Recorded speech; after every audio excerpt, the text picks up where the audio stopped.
David Mustine is in charge of it over in Jobs, Ohio, but it's everybody. We've got Scott Nally involved. We've got our head of the DNR. Where is Jim? Jim Zeringer? Yeah, Jim's here. They're all involved. Wayne, all the time. Ben, myself.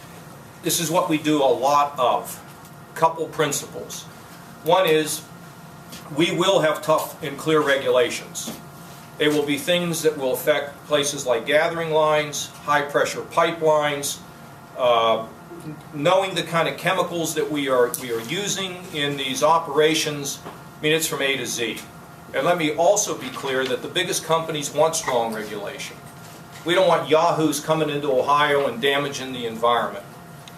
And we are working on that every day. We study North Dakota, Wyoming. If that was fracking out there, I don't know. Very interesting article in the Wall Street Journal today.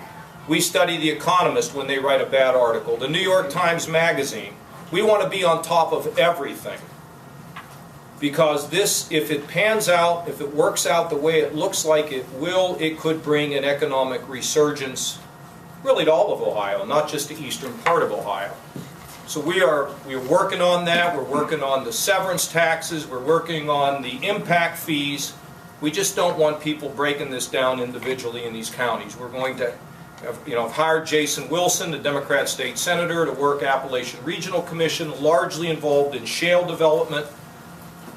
This has the potential not just to allow the resources to be taken out of the ground, but the people who work on the wellheads. It gives us a tremendous opportunity to do workforce development.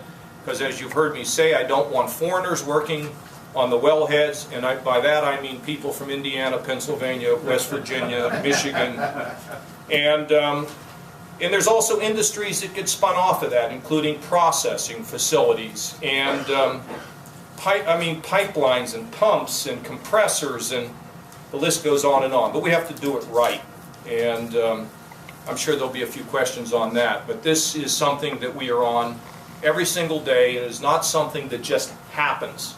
It's something that you have to guide, because if you don't guide it right, it could be a tremendously missed opportunity for people who have been in a terrible economic state for several generations.